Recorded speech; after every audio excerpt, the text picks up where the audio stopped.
believe we are live. Alright.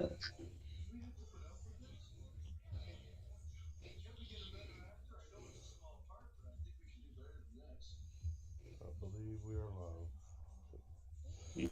Okay.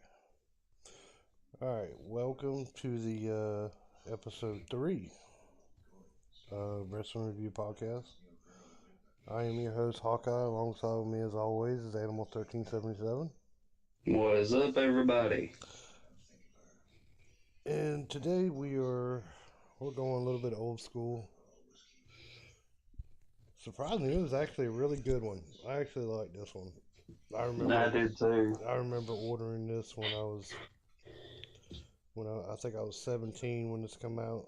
I remember ordering this. 1998's Uncensored. Yeah. I think it came from, I got it written down here, from Mobile, Alabama. Yep. I think at the Civic Center. And like it always, all WCW shows, yeah, commentating was Tony Schiavone, Bobby the Brain Heenan, rest in And peace, Mike Tenay. rest in peace, Mr. Heenan, Yep. and the Professor, Mike Tenay. Yep. Oh. So the main event for this card was Hulk Hogan and Macho Man in a Inside of a steel cage. That's one of the best feuds I remember. That's one of the best feuds. Yeah, I know. They was friends, enemies, everything. So out of 5 stars, would you rate this pay-per-view? I'd say about a 3.5, maybe 4. Yeah, that's about what I said. I said about 3. Yeah. It's just the talent that was on that roster. God, Yeah. it was so good. I believe this was one of the best times for WCW that year. Yeah, exactly. That year. All right, let's get right into it. The first match that I got was WCW World Television Championship. Yep. Eddie Guerrero and Booker T. Yep. Yeah, this was Booker T's first run as a singles champ. I think they said it was actually his second. Was it a second? I think that's what they said on commentary. It was his second. I think it might have been his second match. His second defense. I think they said it was his second reign as television champion. Oh, I might have been wrong. But I would never have thought he would have stayed on, getting a big push as he did. Yeah, I know. But I did give him one. He was one heck of a tag team. Yeah, he was. I think they got with Harlem Heat. Yeah, I think they're as much champs as during the Steiners and the Dudleys. Yeah. If not more. That's a tag team should be in the Hall of Fame. Is Harlem Heat. Yeah, I believe that. Yeah, this was well, of course, it's Eddie. I think Eddie was a better heel than he was a face. Yeah, he was. Yeah. I loved his face run in 2004, though. I did. I loved that. Yeah, that was more of him just joking around and having fun. Yeah. Yeah, I think this run right here set him as Latino Heat right here. This one, when he turned back, Yeah, exactly. This set him up right here. This is where he came into his character. Yeah.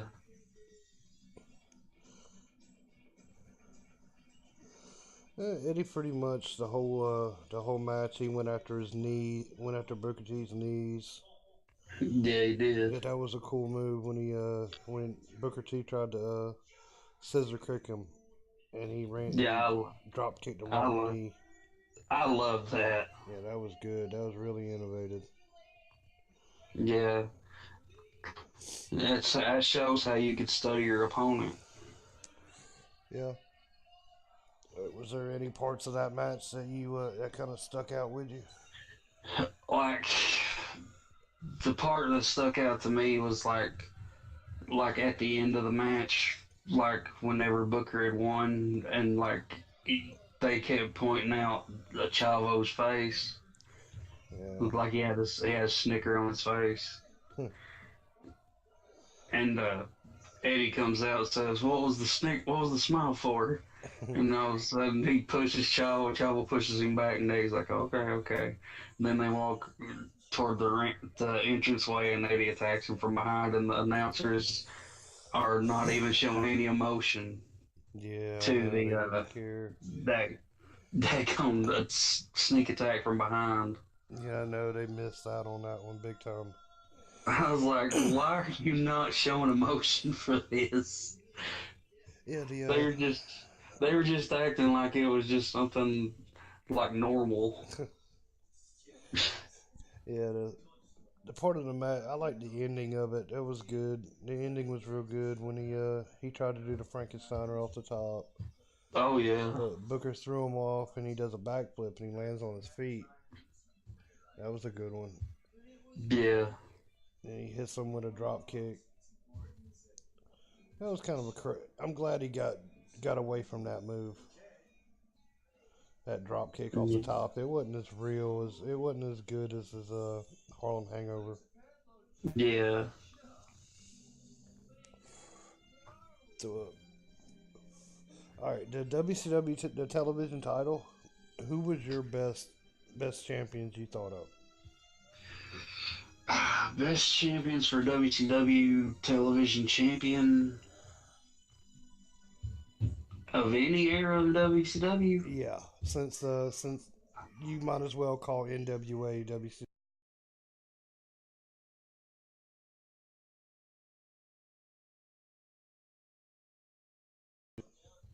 Yeah, I'd have to go with Arn. Yeah, that was good. Yeah, it's a pick between him and Steve Austin Yeah, for me. or Austin, Tully Blanchard. yeah, Austin held it longer than anybody. Yeah, I think Austin held it for like 2 or 3 years or somewhere in there, maybe a year, 2 years. I know Tully Blanchard was a good one too. Yeah, yeah. Tully held it whenever they was Four Horsemen, and he held the U.S. title for a long time too. Yeah, But for me, it's a hard pick between Austin and Arn.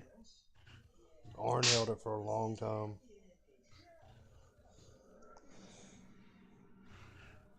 Oh, here's another thing. I got this written down.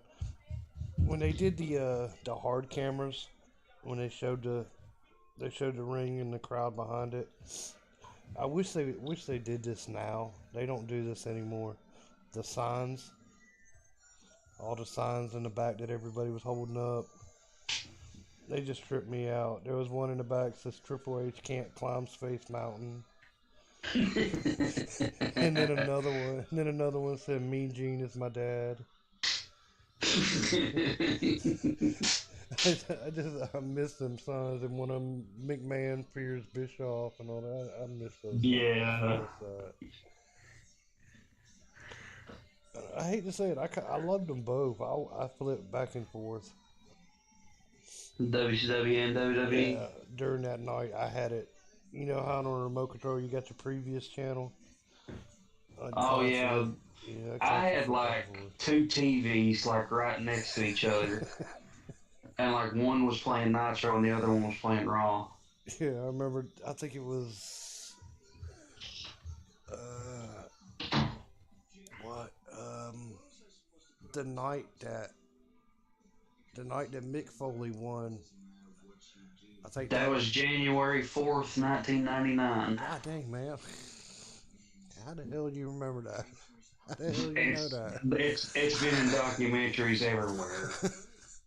And it was the same night that WCW did the finger poke of doom. Really? Yeah, same night. I thought that was Bash at the Beach. No, that was Nitro. Nitro, they Where Hogan did the poke on that. Nash and Nash fell down. It was also the same night that Tyson bit Holyfield's ear off. Was that 99? Yeah, I know because I was recording it. I had a VCR in my room. I was recording it, and then I switched over to Raw in the middle of it, and I watched Foley win the Yeah. belt. I got that. I had that recorded. Yeah. Okay, uh, the next match. Uh, Conan K Dog versus Juventud Carrera. Yeah. This was a pretty good one. Yeah, both of them's classic AAA. Yeah, exactly. Conan was the Mexican champion for a long time, Mm-hmm. and Hoovy started when he was like with Eddie Guerrero with like Mysterio started when they both started when they were like 12, 13 years old. Mm-hmm. Yeah, Hoovy was a darn veteran by the time he got into WCW. Yeah, he was. So He was started Mysterio. in ECW when he came to America. His first promotion was ECW in It America. was like to when the worlds collide. It was one of And then them. Conan brought him and the other Mexican wrestlers to WCW. Yep. Him, Psychosis, Rey Mysterio. Yeah. Yeah, this is just one of them regular high flying cruiserweight Yeah. matches. Yeah, it was. Hovey ended up winning, and then afterwards got attacked by Conan. Yeah.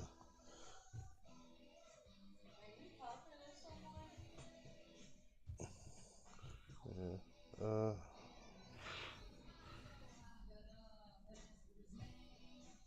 Sorry about that. Hold on a minute. Go All ahead right. and carry on with it, dude.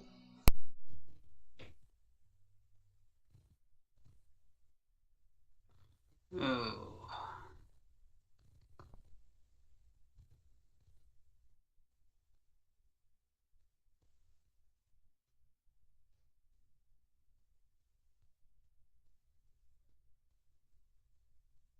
So how is everybody tonight?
We apologize for the delay, everybody. Hawkeye will return momentarily. But for now, just bear with us. Hawkeye will be back in a minute.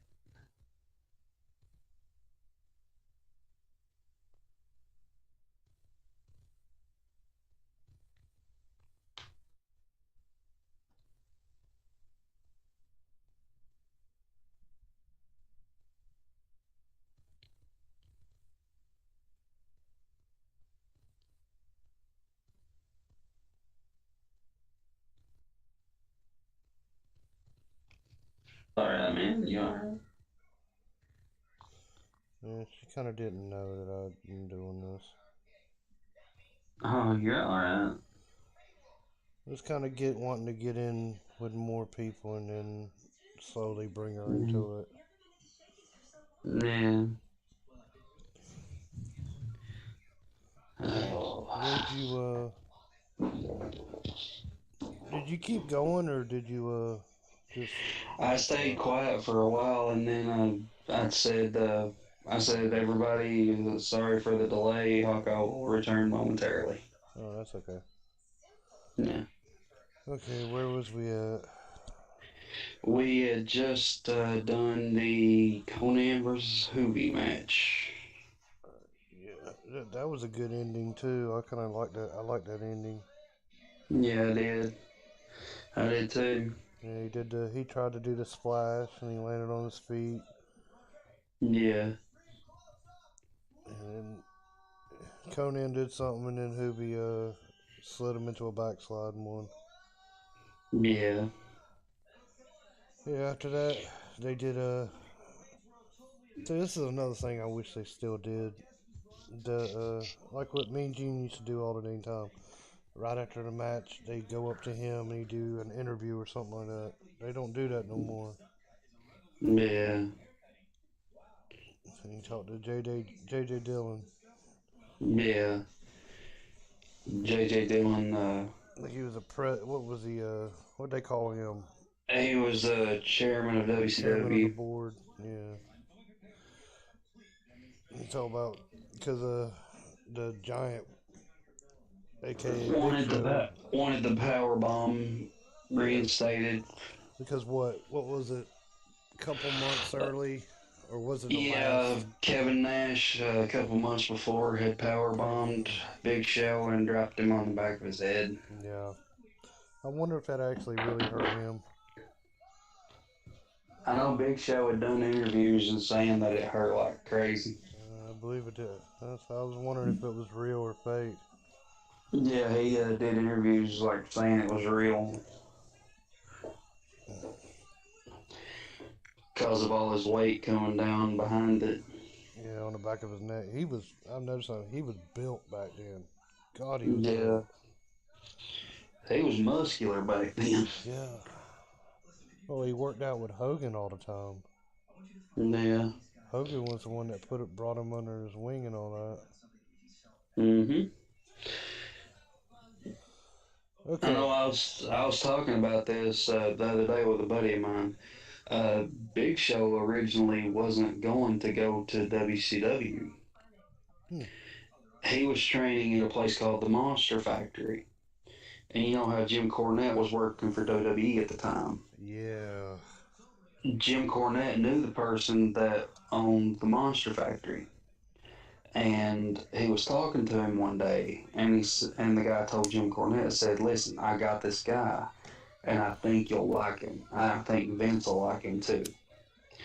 And Jim Cornette said, "Where is he?" And then Jim Cornette explained it. He said the next thing that happened was he noticed the shadow like coming up from behind him, and he turned around to look. Jim Cornette said he turned around to look see what the shadow was, and there stood Big Show, which was Paul White. Man. And he told the guy that owned the Monster Factory, said, "How many matches has he had?" And the guy said he hasn't had any matches. He's getting ready to have a match. I'm gonna put him on. And Jim Cornette told him, said, "Let him have that match, and I guarantee you within 2 weeks, he'll have a job with WWE." Yeah, but You know the bad But thing about it? then Hogan found him and saw dollar signs and Yeah. You know the bad thing about it, darn. What year was that? 95. 95. So you know what dang Vince would have done. Vince would, I hate to say it, Vince would have ruined him. Mm-hmm. Because that year, that era in WWF was horrible. That was the Mantar era, and the dude that was walking around in the ice, in the the ice skates, the hockey player, whatever the hell his name was. Bagoon. Yeah, freaking Aldo Montoya. You know who Bagoon was, don't you? No, Wild Bill Irwin. what? Wow. Hey, you know who Aldo Montoya was? I think that was freak. What was his name? Just Incredible, wasn't Yeah, yeah. And it was one more that dude that wore the blue with the it? That was dreads Al. on. That was Al Snow. Well, yeah, but it was that gimmick was supposed to be for Conan, Yeah, but Conan didn't. He said no. yeah. Okay. All right. Next match, the WCW Cruiserweight Championship. Dean Malenko and Lionheart. Chris Jericho. Chris Jericho. Lionheart. Mm-hmm. This I like This that. was a good That was a match. really good match. But I love Dean Malenko. so this match started the story from when he came back underneath that mask at Halloween No, it Havoc. was the mask was like months later after Yeah, this. this started it. This is Yeah, when he left. yeah. Yeah, this is when he left. This started that story. Mm-hmm. And but I never noticed it, but Chris Jericho's music was the same. I never noticed it was the same. I thought he changed it when he moved when he switched. It was actually like different back then. They just put that as that on the network. Oh, He had different music back then. He oh, didn't that's get edited. the music he had now for WWE until he got to WWE. Oh, that's edited. I didn't know that. I don't have a Yeah, WCW. I don't have one. I don't have a DVD. yeah. It was different back then. Huh, that's good to know. I didn't know that. Yeah, them two is they've always had good matches. Always. Exactly. They've wrestled hundreds of times, thousands. Yeah, they. I think they wrestled in Stampede in Canada, in Japan, ECW, Yeah, WCW, and I'm not quite sure if they did in WWE or not. I think they did. Yeah, it was always a good technical match. Yeah, it was. Yeah, the one person I actually really wanted for him to Dean Malenko to face was Bret Hart. Yeah, I know. That would have been a really good match. That would have. Or even Owen. Exactly. That would have Owen been Hart. another good one. Yeah. All right, anything stand out to you in that one? The gut buster, like off the either the top rope or the middle rope that Dean did on Chris Jericho. I always loved that move. Yeah. Like I remember, I told you this before. I remember him doing that to Eddie Guerrero back in ECW. Yeah. I know I watched him do it to Rey Mysterio on an episode of Nitro, and God, it looked like it hurt. Yeah, I know. Yeah, the finish I thought it was another good finish. Yeah, Dean tapped out. Yeah, he reversed it. Jericho reversed it, and he reversed a spinning heel kick to the Lion Tamer. Yeah. And then afterwards, Mean Gene came down and like basically just laid into Dean. Yeah, like I said, that's the start of the story. Yeah. because they continued it on throughout the months. They held off Hmm. until I think it was Halloween Havoc when he come back. No, it was sometime before Hog Wild. Hmm. It was sometime before then. Can't remember, but I know he came back in underneath that mask, and then they did that battle royal. And at the very end of that battle royal, Hubatu jumped out and gave the match to Dean Malenko, and then him and Jericho fought it out for the title, Yeah.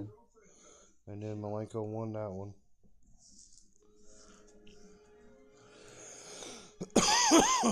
Okay, match number 4: Scott Steiner versus Lex Luger. This was That was a good. yeah, this was pre Big Papa Pump. This was right It before he was the. This was the start of Big Papa Pump. yeah, he didn't call himself Big Papa Pump yet. No, he called himself the Superman. Yeah. And then Lex, The total package. yeah, Lex is good and all, but he just Yeah. he never got the right. His character was never. He never. How can I say it? He just never had it really. He was. He never got the character push that he Yeah, that did he in needed. WWE. Yeah, but even then, the character push in WWE was he didn't like it. First, he was a narcissist, and then he went to being red, white, and blue American Patriot. There was a lot of stuff wrong with him mentally too.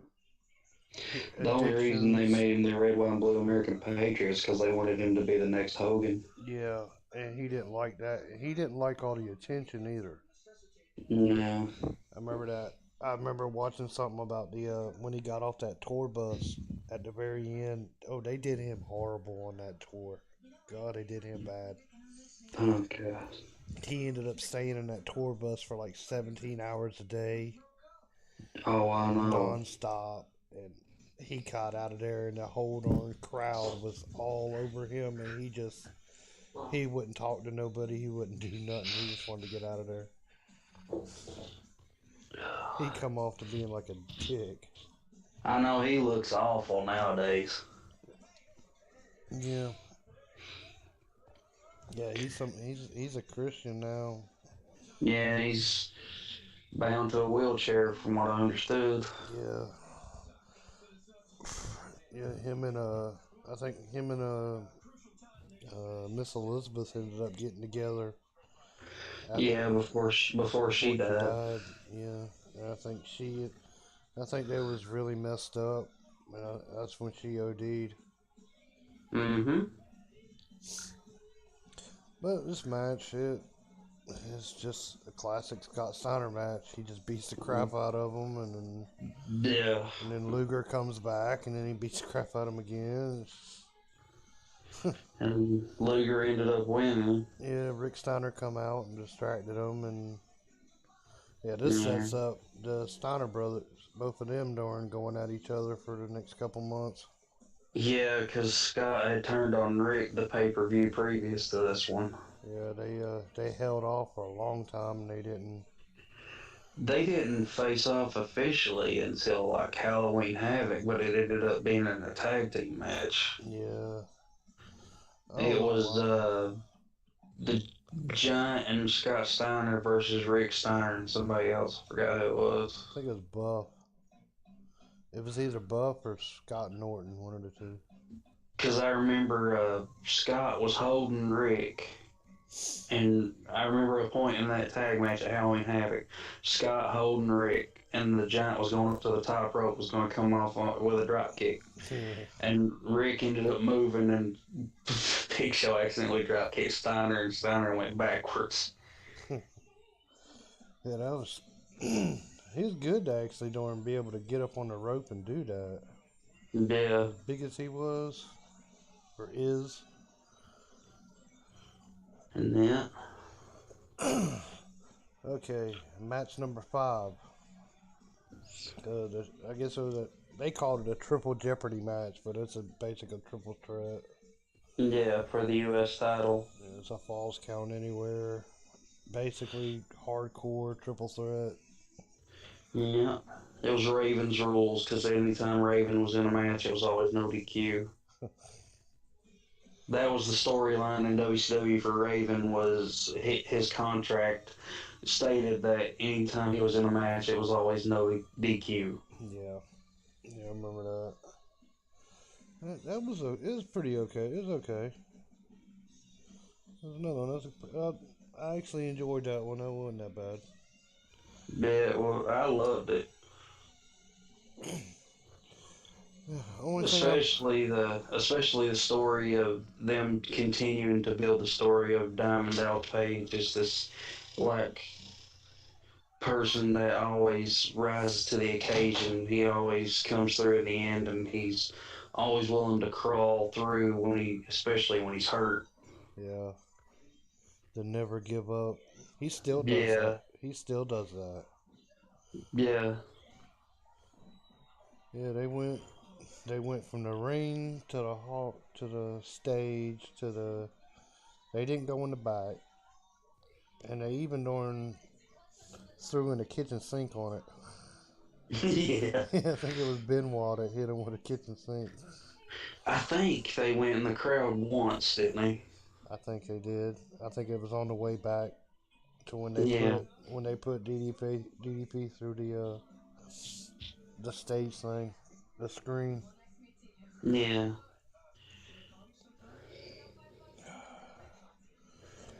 And then towards the end of The it, during Raven, they threw the Loki sign in there. That sign that said the whole time "use my sign." yeah, It was another one that I saw earlier in the night that tripped me out. yeah. That was cool too. And he ended up using it, and it ended up being a stop sign. That's where that I think that was on. Oh God, WCW NWO Revenge, that video game for 64. Yeah, you That's know where from there. Raven first started doing that, right? Uh. He Oh, started doing that in his ECW feud with Tommy Dreamer. did they use Because a stop sign? Tommy Dreamer used to do that to him. A fan would have a sign in the crowd that would say, "Tommy, use my sign," and Tommy would grab the sign and hit Raven with it, and then he'd take it like he'd unwrap it, and it'd either be like a cooking Oh pan yeah, or a cookie sheet or a regular sign or something. yeah, I remember And that. you never knew what was under it. Yeah, I remember that. I remember when they took the darn dude. Everybody would bring in cookie sheets and frying pans and stuff like that. I remember Yeah. that. And the only bad thing about it, they darn did during that match. They had two table spots, and none of them broke. Yeah, no. It That's the reason why, don't you? wasn't cut.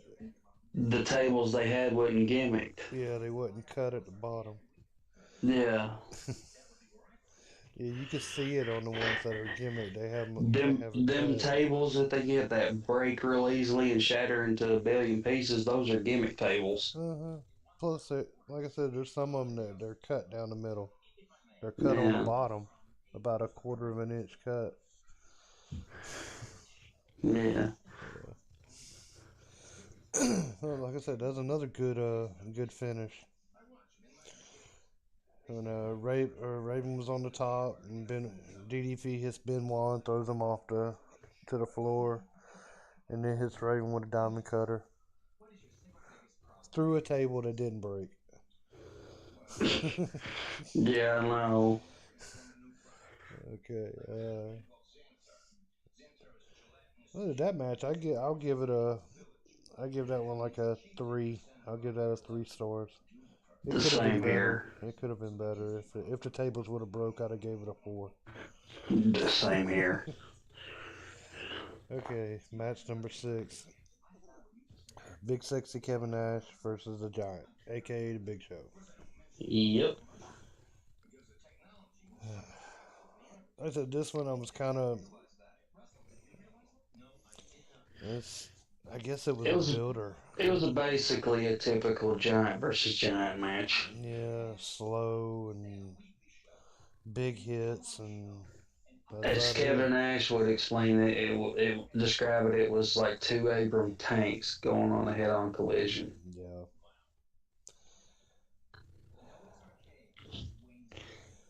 Yeah, the most exciting part of it was the ending.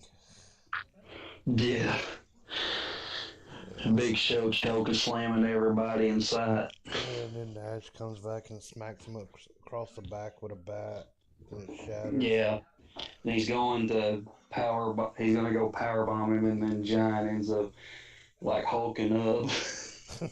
And then everybody runs away when the Yeah, Giant no. starts hulking up. That, that's just something that happens in WCW. That always happened. I don't know why. And You it know, was that it was that old school mentality WCW had. yeah, a lot of matches end with just a run in. That's it.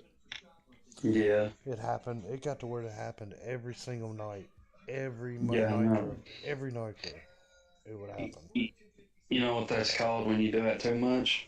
What's that? Hot shotting. Huh? I didn't know that. You hot shot too much, you kill the territory or the promotion. Yeah, If you hot shot too much, I think I know why they did all that time because there was so many people that was in the main event that had control over their contract. creative Creative controls what killed control. WCW. Yep. Hogan had the last say. Do I want to lose to this guy? Nope. Do I want him to pin me? Nope. Okay. Creative creative control and Vince Russo Yeah, all killed WCW. you can't blame all them guys either for that. No, it was the person that came up with the idea of giving creative control is what Yeah. is who's to blame. Yep. They had to get Hogan. Mm-hmm. That was the only way Hogan would have did it Yeah, no, because he didn't want to go there. He was retired. no. He was retired. Yeah, he was doing Thunder in Paradise. He was completely retired. Then they just showed up and said, "I'm gonna give you all this money." Okay, but I want to do my thing. Can't blame him for that. That's what Nash and them did. Hmm. Kevin Nash and Scott Hall, the way they did it though was if any, and they did Uh it of huh. anybody, nobody could make more money than them. And if they did, they Or gotta pay if they them. did, then Kevin Nash and Scott Hall got bumped up to that deal that that person that made more than them got. They got bumped up to the same deal. Yep, that's actually really that's really smart.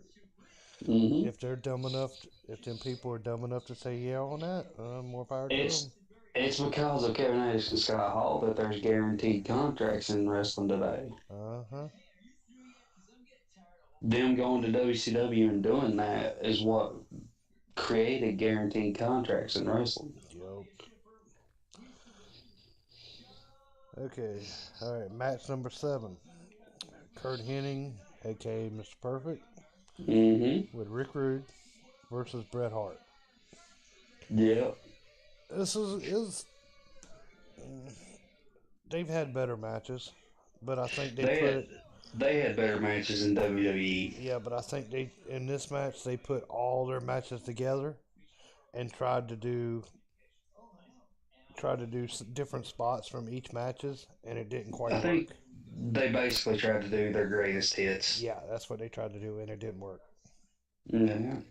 It's a good match, but Yeah, it was. it didn't work because they relived '91. I saw, and then they relived. Oh God, one of his couple for the. I think they fought each other for the heavyweight title too at one time. It was SummerSlam '91 for the Intercontinental title. Yeah, there was one more too. It I was know they did King of the Ring '93 from the King of the Ring tournament. yeah. I think I saw it on a Coliseum video that him and That's the only Perfect two did. matches I remember them having in WWE was SummerSlam '91 and King of the Ring '93. No, it was a non-showed match. It wasn't on TV. It was only on Coliseum, and it was him and Perfect for the WWF title. I might not have seen it then. I can't remember which one it was, but it was a. Because I remember, you remember back in the day when Blockbuster first come out and they had the whole section was nothing but wrestling. Yeah, I found it on there when I was younger. yeah, But, but like I said, that, like I said, another thing is the ending was better. They did a lot of yeah. It technical was. stuff, but it always the same way with Brett. Brett always did the same exact stuff. It got predictable after a while. He'd always win with the sharpshooter. Yeah, not. It's like with Hogan, all them years of the three punches and the rope and then kick and then leg drop. Yeah, Brett did the same thing, so you knew exactly what he was going to do after he did a backbreaker. He ran up to the rope and did a elbow, and then he pinned, and he went over there, grabbed the guy's legs, and kicked him in the gut. Same, it was the same. it's like the same thing with John Cena for the longest time. It was Mm-hmm. always shoulder tackle, like flying shoulder tackle, flying shoulder tackle.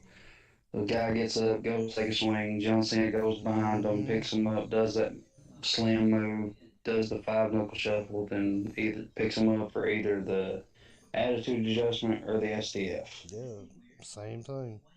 Uh, at least during Austin or something when he was doing it, he switched it up. Yeah, He didn't.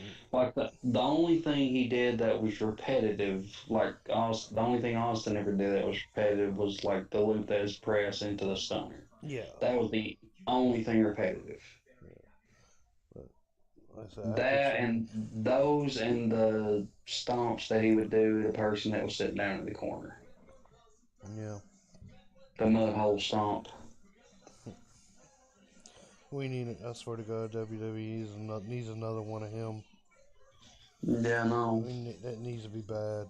I I would have thought, don't or another Cactus or another darn Terry Funk. I thought that's what they was gonna do. I thought that's what they was gonna do with Dean Ambrose, but I guess they screwed that up. Okay, yeah, I know when Dean Ambrose first broke off from the Shield, they were trying to make him like a Brian Pillman character.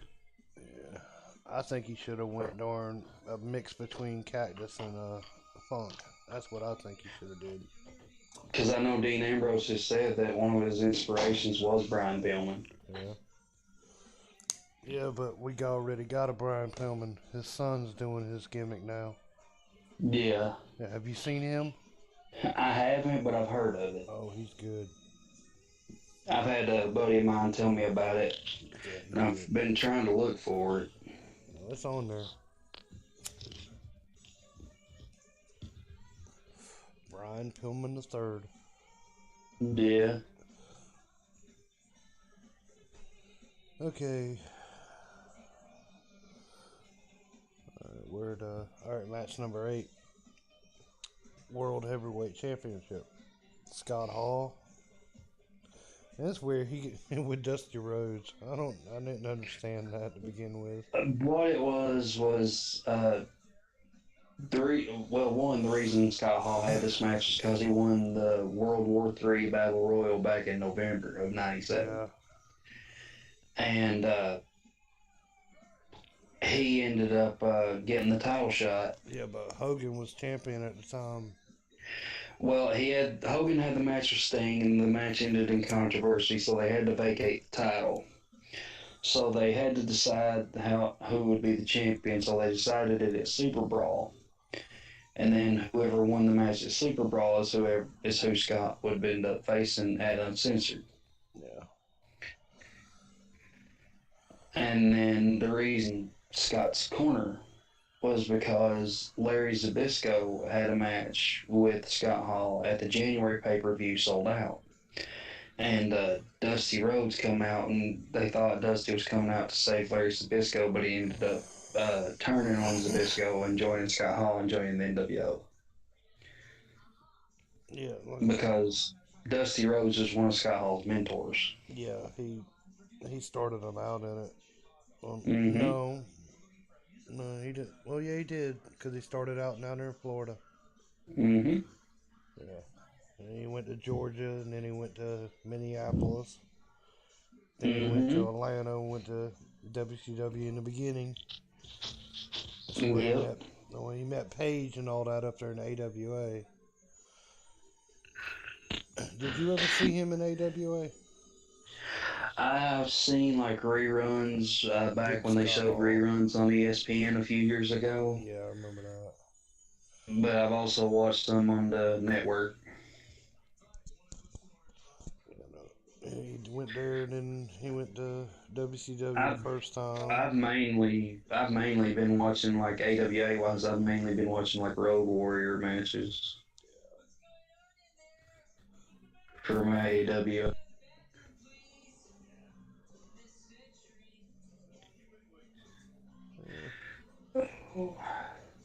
Okay, so there's another one. Sting always has these kind of matches where he gets beat down and beat down and beat down, and all of a sudden he comes back and wins. Cena did the same thing for the longest time too. Yeah, He'd get beat up and beat up, beat up through the match, and then he'd come in out the winner at the end. yeah. I notice a lot of older wrestlers do that. Mm-hmm. Macho does it. Sting does it. Darn, Shawn Michaels does it.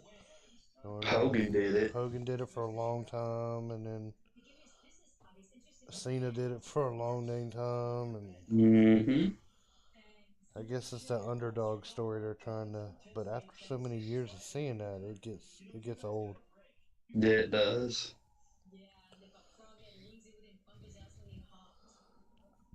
I said, yeah, Hall tries the outsider edge, but Sting reverses it. The Scorpion Death Drop. Hits him with a Scorpion Death Drop, and he retains. Mm-hmm. I hate to say it like this, I'd actually like to have seen darn Scott Hall win the title once. I would have too. Any title. He didn't, any, I don't think he ever held a world title. He never held the WWE title or the World Heavyweight title. Yeah, I know. And that was a shame. The main titles he would hold would be like mid card titles, like the Intercontinental or the United States. Yeah. And He tag also held champion. the WCW TV title too. Yeah, I think he is the one that threw it in the trash, wasn't Mm-hmm. Before Hacksaw Jim Duggan he? found Found it. it. Hacksaw Jim Duggan was actually the last ever WCW television champion. Yeah. Yeah. He was Hacksaw Jim Duggan, the last person to ever hold that title. Yeah. Yeah, I didn't understand when they changed that title. They changed it to that look. I never liked it. They basically made it look like the The big gold. '86 version of the WWE title that Hogan held. Yeah. Is what it basically looked like. Yeah, that version of that. The only one that actually made their title look good that compared it to Hogan's title was Taz's FTW title. Yeah. That one, I like that one. I know one of my favorite titles in WCW was the US title. I love the way the US Yeah, title looked in WCW. yeah. My pick between that one and Austin's NWA television title. Yeah. I like that plain look. That look looks good. They need to bring I something like know that. that one Austin had, that's the one that Arn Anderson and Tully Blanchard held. Yeah.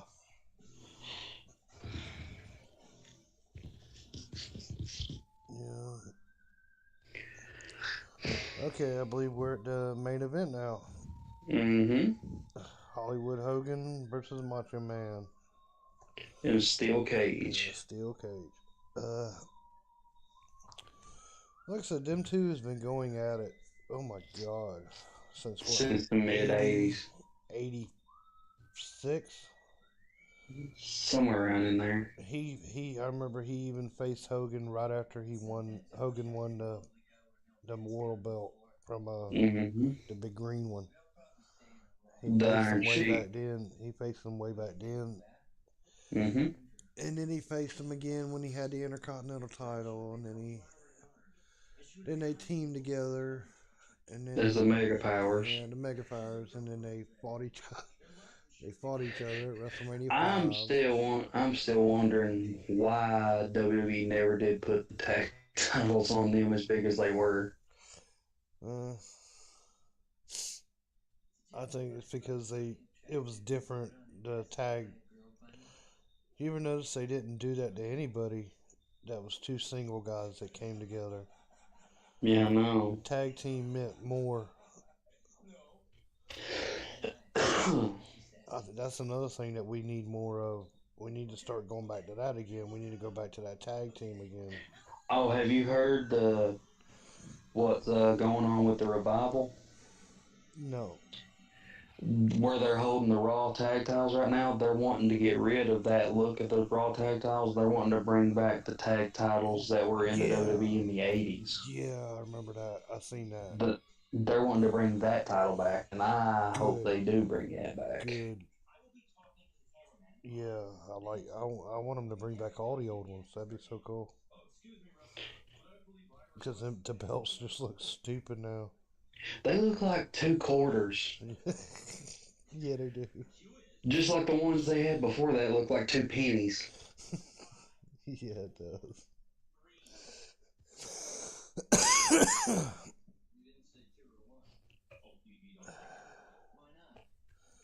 Yeah, like I said, those two been at it. Macho and Hogan been at it since before then. To this Up ain't the to this first. point. This ain't the first cage match they had either. No, it ain't. They had a cage match at I think it was SummerSlam '89. I think. Yeah, I Yeah, think it was. No, wait. or '88. Maybe. This is SummerSlam. It was Hogan and Beefcake versus Macho and Zeus. Yeah, it was that. And I think this was the first one-on-one cage match they had. yeah, but then even during they brought the feud to WCW at the very early too. Yeah, When Macho won the first World War III. yeah, they did. They had the tension at the end of that match, Yeah, and Macho even told him said if that was a bad decision, then that's not cool. yeah. Yeah, it went all the way to even after WCW folded up. Macho They wanted did. to. They did in '99. I think their last match against each other was '99 when Hogan won the title back from Yeah, Macho, and not the night after Macho won it. yeah, I remember that. And then I think that was their last ever match against each other. yeah, they wanted to do one. He called him out. He called him out later on after WCW closed down and was Hmm wanting to do it for charity. All the That's the reason. proceeds. That's the reason Macho made that song called "Be a Man." Yeah, yeah. Hogan called him out, and then he responded, and I guess he didn't like it. Hmm If Hogan didn't like it,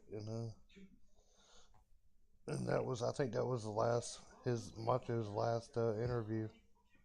hmm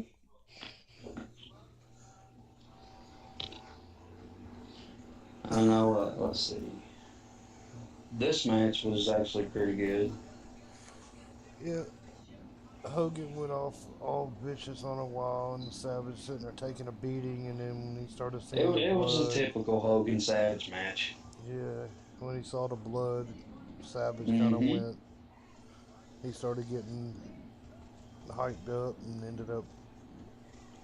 See, Macho has always been a good high flyer, hmm and He did that double axe handle off the top of the cage onto Hogan. yeah, And then at the end of it, he was going to do the elbow off the elbow, top of the cage onto Hogan, but then the disciple came in, who was AKA Brutus the Barber Beefcake. brother Brudi, yeah, Uh huh. He ended up coming in, and they ended up with a stare down, and then Sting comes down from the rafters. Yeah. And they do a big stare down and everything, and then Savage ends up attacking Sting. And then after he attacks Sting, Savage gets out of the ring, and you could hear Savage telling Hogan, "I don't like you, and I never will." He spits in his face and then walks off. Yeah, Hogan keeps repeating himself to Savage, says, "You work for me, yeah, for life, but you work for me." Yeah, there's hyping up for during Nitro. I always said when they argued it with each other that they were like an old married couple. You gotta give them one credit. They made a lot of money together. Yeah. Oh, God. like whenever they were doing the storyline where they were arguing with each other, it was like they were an old married couple. It was a pretty good pay-per-view. I enjoyed it. I did too. I like watching these old ones. I do too. I love watching all the classics. I think we'll do... How many more weeks till WrestleMania? It's April 7th is when WrestleMania is. Let's see, it's February 21st right now, getting ready to be 22nd. A month and a half. A month. I think we'll do... I think it's about a month or something. Alright, I think we'll do... Within the last 2 weeks going up to WrestleMania, the last 2 Thursdays, I think we'll do a couple WrestleManias up to it. Yeah. We'll do maybe... I know next week, if you're available, I got an idea for a pay-per-view I'd like to do. Alright. I'd like to do one of the Starcades. Go really old school, or... Starcade 83, the first Starcade. Either that one or the Starcade where they had the scaffold match of the Road Warriors versus the Midnight Express. Okay. Go real old school. There you go. I haven't watched that one all the way through. Do what? I haven't watched that one all the way through.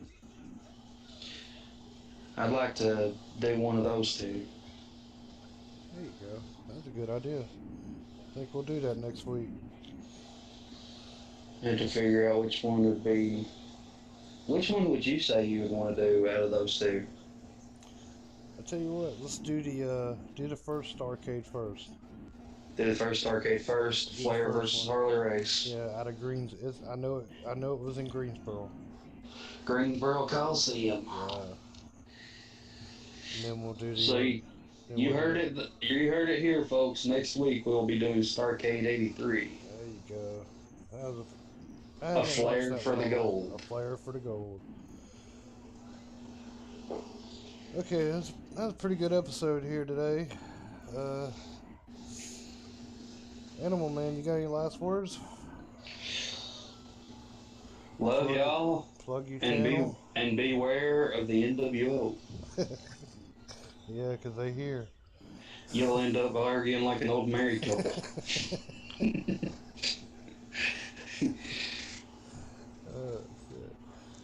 That's pretty good. Alright, y'all.